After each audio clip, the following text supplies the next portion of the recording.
Hi folks, I'm Ashraf Ingora. I'm a language and soft skill trainer, life business and parenting coach. Ashraf the mover and shaker में आज हम देखेंगे कि the very best time table किस तरह से बनाएं। टाइम टेबल बनाना आसान होता है, लेकिन उस टाइम टेबल पर अमल करना, उसके मुताबिक पढ़ाई करना या कोई काम करना उतना आसान नहीं होता।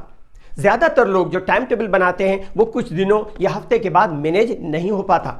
तो हमें आज ये सीखना है कि अध्ययन करने, स्टडी करने के लिए सबसे अच्छा टाइम टेबल कैसे बनाएं। हम सबके लिए एक दिन में 24 घंटे ही होते हैं। इसमें से टेंटेटिव या अंदाज से कहें तो हम लगभग 8 घंटा सोने में गुजार देते हैं। लगभग 8 घंटा हम नहाना धोना, शेव बनाना, तैयार होना, स्कूल या कॉलेज में गुजार देते हैं। लगभग 4 घंटा खेलना कूदना, दोस्तों के साथ घूमना फिरना, मोबाइल टीवी देखना, मनोरंजन वगैरह में गुजार देते हैं। बचे हुए 4 घंटे हम इधर उधर टाल मटोल और स्टडी करने में गुजार देते हैं। यह हमारा एक जनरल रूटीन होता है। इस तरह जब हम होल डे का एनालिसिस करते हैं तब हमें पता चलता है कि हम पूरे दिन का कितना समय सदुपयोग करते हैं और कितना समय इधर उधर फालतू चीज़ों में बर्बाद करते हैं। जनरली कुछ लोग इस तरह से रफ टाइम टेबल बनाते हैं। ये किस तरह का टाइम टेबल है ये देखें। 6 आवर्स स्लीपिंग में, 6 to 7 आवर्स में जो है वो स्कूल में, कॉलेजेस में, then lunch and 2 hours a subject पढ़ने के लिए। उसके बाद 1 से 2 घंटा wandering here and there with friends, और उसके बाद क्या होता है 2 घंटा आप बी सब्जेक्ट पढ़ते हैं सपोज। 1 घंटा डिनर और टीवी देखना मोबाइल में, इस तरह से आप स्पेंड कर देते हैं, और 2 घंटा सी सब्जेक्ट पढ़ते हैं। देन आप बिस्तर में जाकर के सो जाते हैं। कुछ लोग थोड़ा विस्तृत रूप से किस तरह के टाइम टेबल बनाते हैं इसको देखिएगा। सुबह 6 बजे उठना, 6 से 7 बजे तक फ्रेश होना, नाश्ता करना वगैरह। 7 से लेकर 3 बजे तक स्कूल कॉलेज वगैरह जाना। 3 बजे से 4 बजे तक लंच और रेस्ट लेना। 4 से 6 बजे तक ए सब्जेक्ट की पढ़ाई करना। 6 से 7:30 तक 6 से 6:30 को बल्कि आधा घंटा रेस्ट करना। 6:30 से 8 बजे तक बी सब्जेक्ट की पढ़ाई करना, और 8 से 9:30 तक डिनर लेना, वॉचिंग टीवी एंड रेस्ट करने में गुजार देते हैं। 9 से लेकर 11 या 12 बजे तक सी सब्जेक्ट पढ़ना, फिर रात को 12 से 6 बजे तक सोना। इस तरह से बनाए हुए टाइम टेबल का पालन करना भी संभव नहीं हो पाता, जबकि ज्यादातर लोग इसी तरह के टाइम टेबल बनाते हैं। मान लो आपको टाइम टेबल के मुताबिक 3 से 4 बजे का जो समय है आपका लंच लेने और रेस्ट करने का समय है, और लंच के दौरान आपने टीवी चालू किया और उसमें कोई मूवी आ रही है, आपको उसमें इंटरेस्ट बहुत आ रहा है, तो आप मूवी देखने के लिए 2-3 घंटा गुजार देते हैं। या कभी कभी किसी दोस्त के साथ मूवी देखने के लिए थिएटर चले जाते हैं, तो आने जाने मूवी देखने में 3-4 घंटा यूं ही बर्बाद हो जाता है। इस तरह आपके टाइम टेबल का पूरा शेड्यूल ही बिगड़ जाता है। उसी तरह हो सकता है कि किसी वजह से आप कभी लंच या कभी डिनर समय पर ना ले पाए, कभी आपका कोई दोस्त आपसे मिलने आ जाए, या घर में कोई मेहमान आ जाए, घर में किसी की तबीयत खराब हो जाए, या उन्हें हॉस्पिटल लेके जाने की जरूरत पड़े, या ये भी हो सकता है कि कभी शादी में, पार्टी में, फंक्शन में जाना पड़ जाए। ऐसी ही कई सिचुएशंस होती हैं जब हम अपने बनाए हुए शेड्यूल के मुताबिक स्टडी नहीं कर पाते। सबसे पहले आप एक शॉर्ट टर्म गोल बनाएं। मान लीजिए आपने 7 दिनों का गोल सेट किया, और इसके मुताबिक आपको 3 चैप्टर ए सब्जेक्ट का पढ़ना है, खत्म करना है, 3 चैप्टर बी सब्जेक्ट का खत्म करना है इन 7 दिनों में, और 3 चैप्टर सी सब्जेक्ट का खत्म करना है। इसके पहले वाले जो मैंने बताया था अभी जो टाइम टेबल का, उसमें क्या था कि आप सपोज एक चैप्टर लर्न करते हैं और उसमें आपको इंटरेस्ट भी आ रहा है, लेकिन चूंकि 1.5 घंटे के बाद आपको दूसरा सब्जेक्ट लेना ही है, इसलिए उस विषय को आपको छोड़ना पड़ेगा जिसमें आपको इंटरेस्ट आ रहा हो।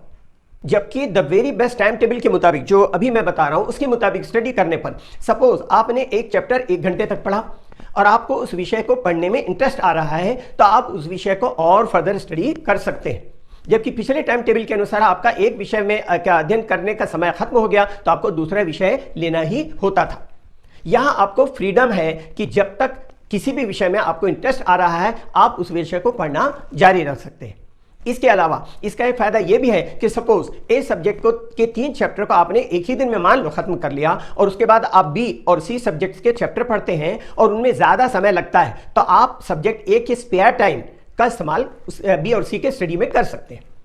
और सपोज जो आपने बी और सी सब्जेक्ट समय पर खत्म कर लिया, तो जो स्पेयर टाइम ए का जो बचा हुआ है उस स्पेयर टाइम के लिए का हम इस्तेमाल ए सब्जेक्ट को रिवाइज करने के लिए कर सकते हैं। किसी भी विषय को पहली बार लर्न करने में जितना समय लगता है उसे दूसरी बार रिवाइज करने में उससे कम समय लगता है, तीसरी बार रिवाइज करने में दूसरी बार से और कम समय लगता है, और चौथी बार रिवाइज करने में तो और भी कम समय लगता है। किसी शायर ने कहा कि हर उजाला बेअमल के वास्ते बेकार है, हर उजाला बेअमल के वास्ते बेकार है, आंख ही खोले ना कोई तो उजाला क्या करे। The best time table for examination के लिए जो भी आपको जानकारी दी गई है वो बेकार है, किसी काम के नहीं है अगर आप उसे एग्जीक्यूट नहीं करते, अपनी लाइफ में उसे इंप्लीमेंट अर्थात लागू नहीं करते। साथ ही आप खुद ये देखें कि आप मॉर्निंग पर्सन है या नाइट पर्सन है। मॉर्निंग पर्सन को अर्ली बर्ड या अर्ली लार्क भी कहते हैं। ऐसे लोग सुबह जल्दी उठते हैं और रात को जल्दी सो जाते हैं। ये लोग दोपहर और शाम को थकान महसूस करते हैं। नाइट पर्सन जो होते हैं उन्हें नाइट आउल भी कहते हैं। ये लोग दोपहर और शाम को ज़्यादा एनर्जेटिक महसूस करते हैं। रिसर्च से पता चला है कि लगभग 40% लोग मॉर्निंग और इवनिंग पीपल होते हैं और लगभग 60% लोग इनमें से दोनों नहीं होते। कुछ लोगों को रात में पढ़ना इसलिए भी अच्छा लगता है और सही भी है क्योंकि रात को मोबाइल, टीवी, किसी के कॉल आने का, बात करने, सुनने, देखने सहित कई तरह के डिस्ट्रैक्शंस और डिस्टर्बेंस नहीं होते। ये तो हुआ एग्जामिनेशन का टाइम टेबल, जिसमें या तो आप पास होते हैं या सप्लीमेंट्री आते हैं या फेल होते हैं। लेकिन जब आप कोई कॉम्पिटिटिव एग्जामिनेशन देते हैं तो उसमें कोई पास या फेल नहीं होता, या तो सिलेक्शन होता है या रिजेक्शन। कॉम्पिटिटिव एग्जामिनेशन देने के लिए जनरली दो तरह के स्टूडेंट्स होते हैं, एक जो रेगुलर स्टूडेंट होते हैं जिनकी संख्या सबसे ज़्यादा होती है, और दूसरे जो ड्रॉपर स्टूडेंट्स होते हैं जो कि सिलेक्शन न होने के कारण, लास्ट टाइम में सिलेक्शन न होने के कारण फिर से कॉम्पिटिटिव एग्जामिनेशन की तैयारी करते रहते हैं। रेगुलर और ड्रॉपर स्टूडेंट्स होने के अपने अपने फायदे और नुकसान हैं। जनरली सिलेक्शन होने वाले रेगुलर स्टूडेंट्स की ही संख्या ज़्यादा होती है। ड्रॉपर सिर्फ वो स्टूडेंट, ड्रॉपर मतलब ड्रॉप कहूँ मैं, ड्रॉप सिर्फ वो स्टूडेंट्स लें जो पूरी तरह से पढ़ाई के प्रति जुनूनी हो और डिवोटेड हो, वरना उन्हें जनरली ये लगता है कि ये सब तो हमारा किया हुआ है, सिर्फ रिपीट ही तो करना है। अंजाम ये होता है कि ड्रॉपर में से बहुत सारे स्टूडेंट्स सेल्फ मोटिवेटेड और पूरी तरह समर्पित नहीं होते, जिसकी वजह से उन्हें डिजायर्ड सक्सेस नहीं मिल पाती। रेगुलर स्टूडेंट्स के लिए एक रफ टाइम टेबल है कि सुबह उठकर फ्रेश माइंड होता है, इस समय उस सब्जेक्ट का अध्ययन करें जो उन्हें सबसे ज़्यादा कठिन लगता हो। उसके बाद जब वो स्कूल से वापस आए तो लंच के बाद 5 मिनट का मेडिटेशन करें, फिर 1 घंटा स्टडी करें, फिर 5 मिनट का मेडिटेशन करें, फिर कोचिंग क्लास जाएं, वहाँ से लौटने के बाद डिनर लें और 5 मिनट का फिर से मेडिटेशन करें, फिर पूरे डिवोशन के साथ 2 से 3 घंटा अध्ययन करें। हर 2 घंटे या 1 घंटे के बाद आप 5-5 मिनट का मेडिटेशन कर सकते हैं और उसके बाद सोएं।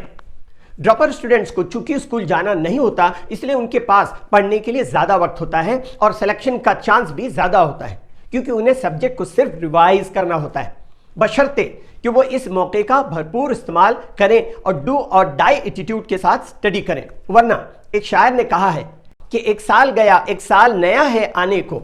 1 साल ड्रॉप लिया ना आपने, हाँ, तो शायर ने कहा कि 1 साल गया 1 साल नया है आने को, पर वक्त का अब भी होश नहीं दीवाने को।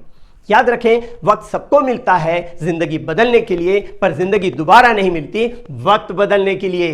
इंग्लिश के लिए आप मेरे channel English breakfast with Ashraf and soft skill के लिए Ashraf the mover and shaker को लाइक, शेयर एंड सब्सक्राइब करें। कमेंट सेक्शन में कमेंट करें, बेल आइकॉन प्रेस करें और मेरी बुक जरूर पढ़ें। Thanks for watching.